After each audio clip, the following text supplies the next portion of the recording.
Hi, welcome to our fifth fireside chat, without a fire, of course. I'm Monsignor Fernando Ferrarese, the pastor of Immaculate Conception Church, as most of you know.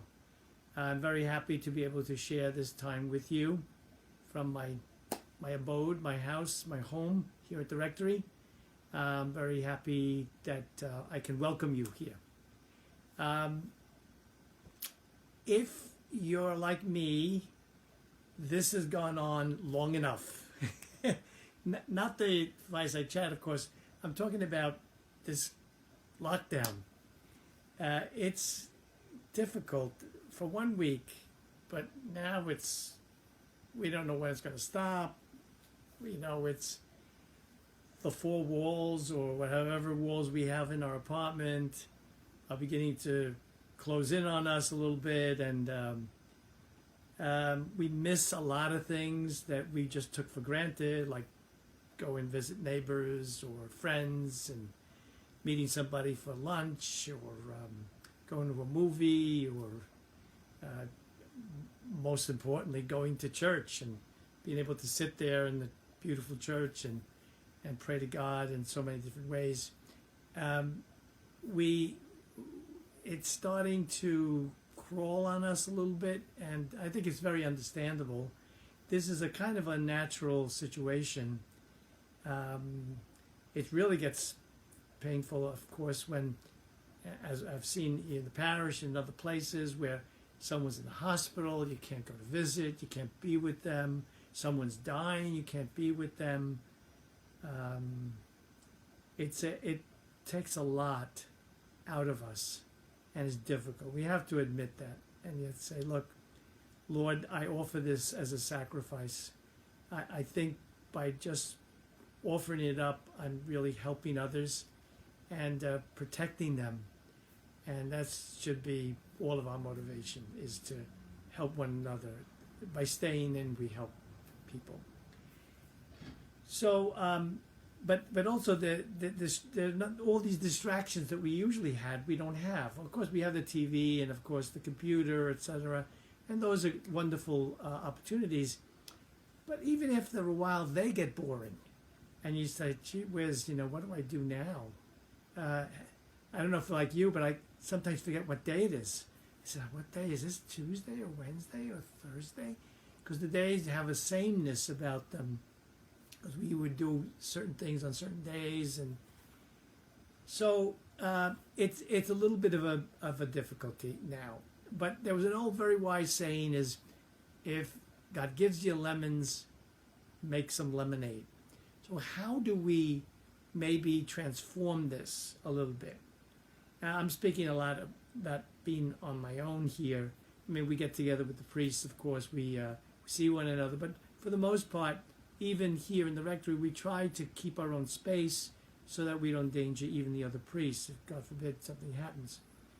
So, some of the things I'm going to say is going to be really perhaps more appropriate if you're living by yourself. But I think you could extrapolate, even if you're not living by yourself, if you're living with your family or someone else, brother, sister, parent, whatever it is.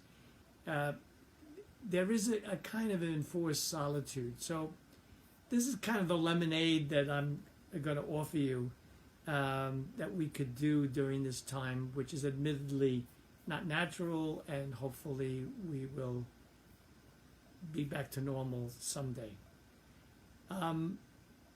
There was a very famous spiritual writer, and she was an emigre from Russia. After the revolution, she kind of had to hightail it out there. She's a baroness, and her name was Catherine Hueck de Doherty. Doherty is because it was a married name. She married an Irishman. But she's really Russian. And she began to write spiritually many topics. She became Catholic and was a very ardent and spiritual person. She wrote a book called Pustinia, and Pustinia is not a word we usually think of it because it's Russian. Pustinia in Russia is a kind of a hermitage, a place where you can go and be with God, alone with God. And so she, in that book, talked about making one of your rooms in the house a pustinia, where once a week you would go there with your Bible and spend the better part of the day there, maybe fasting, being present to God and praying through the Bible, and being on your own in a sense with God, experiencing that quality time with God.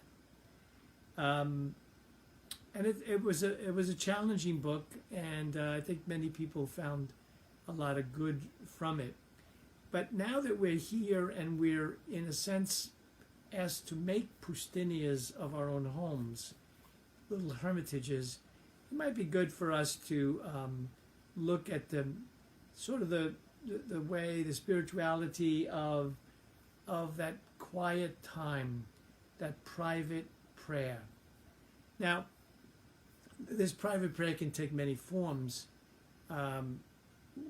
We talked about in one of our other fireside chats the Jesus prayer and mindfulness, Christian mindfulness, which is more the sacrament of the present moment. Because mindfulness, of course, is a very beautiful Eastern practice of being aware of the present moment.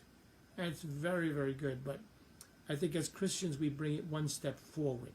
It's not only being aware of the present moment, but also being aware of God's presence in the present moment, which is like big advance in many ways to just the regular mindfulness, which is important and good and wonderful. But for a Catholic Christian, we are present in the present moment because of the presence of God. God is only present in the presence, in the present. There is no past. Past is all gone. Future is not yet. So God only works with the present, but our minds often are in the past, or our minds are in the future. We're very seldom in the present moment. And that's what mindfulness is so important. So we could apply mindfulness in the sacrament of the present moment to our situation now in our pustinia, in our little hermitage, where we can be with God in a very, very special way. But also being able to open the scriptures by ourselves and read the scriptures. It's amazing how many people just open the scriptures and read what's there and find something from them. Prayer is a conversation with God. And it is a sense of being aware of God's presence, because we're never alone really, because God is always with us. And so this ability to spend some time in personal prayer in our own words. I'm nothing wrong with the rosary, of course, and any other formula prayers. They're very beautiful, and we should use them without doubt. But there's something about talking to God from our hearts, to be with the Lord who loves us so much. John of the Cross, who we talked about last fireside chat, talked about, he spoke about espousal prayer, that in a sense the soul is always considered feminine, even if you're a guy. The soul is always considered feminine, and God and Jesus is our spouse, is the soul's spouse. So espousal prayer is the words of love that we give Jesus, the words of love that we, intimate words that are very important, that we'd only share with someone we are intimate with, someone in our family, someone who is maybe we're engaged to or married to. It is intimate,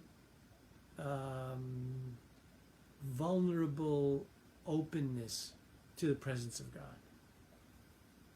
That we can do, and we can only do really when we're alone, because it's an intimate moment. You can't share it with others, but you can share it with the Lord who is present in all his beauty and power and majesty and goodness. There is nobody that loves you more than Jesus. Not even your family, not even the people that you think love you like crazy. we're going to, weep at your passing. Nobody loves you as much as Jesus does. And that's why really the way for us is always a joyful way, even in the midst of this pandemic. It's a way of confidence and love. I have here the wonderful picture of Saint Therese of Lisieux, who wrote a beautiful biography of herself called the Little Way, Story of a Soul. It's a beautiful, beautiful story. She became a Carmelite nun at the age of like 16 or 15, very, very, very young, and she died at 24 of tuberculosis. Oddly enough, she couldn't breathe because very similar to, because there were no ventilators, and she died a death that was similar in many ways to what many people are dying now because of this pandemic. But she wrote very deeply about coming out of the whole school of the sacrament of the present moment, which often is called the French school of spirituality. She began to see that all our things should be filled with confidence and love, that whatever we do with love is powerful because God is love. And so she said, even if you pick up a pin because you want to protect somebody from hurting themselves, and you do it out of love and with love in your heart, it's a great act of giving to God. It's a great, great, great act.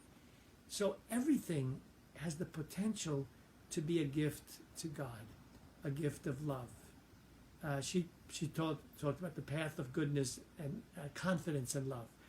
And she called this little way. She said, well, sometimes when you read some of the saints, that gets a little scary. But her little way is the way of confidence and love. She called it her elevator to heaven. She says sometimes climbing the stairways that the saints have done is sometimes so forbidding to us and so scary that we always say, well, no, I'm not a saint, But we're all called to be saints. But she said, well, why don't you, if you can't make the steps, why don't you come on the elevator? And the elevator that she had was the way of confidence and love, using the present moment in a loving way. Whatever it is, it could be doing the dishes with love. It could be being patient with someone who presses the wrong buttons with love. There are so many ways we can show love to our spouse, to Jesus. It's embedded in the ordinary things of our daily day. And so we have to remember during this time that we're really not alone, and we're with the Lord. And to use this time to enter into our Pustinia, into our hermitage, to speak words of love and to hear words of love that God wishes to say to us. I don't think this is ideal for us, of course, and we hope and pray that we can get back to more normal thing. But if we can do this now in a kind of like forced way, we're forced into this lockdown. If we could do this with this now, we might be able to bring some of it into a walk in Astoria Park and seeing the beauty around us and being present to that beauty. Or it could be when we're visiting family and haven't seen you in so long, and being able to be in the present moment with someone in our family or a friend that we haven't seen in so long. How many times on the phone I've said to someone on the phone, I said, I can't wait till this is over. We've got to get together. And we'll be able to do that, but in the present moment, to really be present, because the God of confidence and love inspires us. So even though there's a lot of lemons around, let's enjoy the lemonade. So God bless you, and I look forward to our next chat. God bless you and keep you and be safe, and God bless your families too.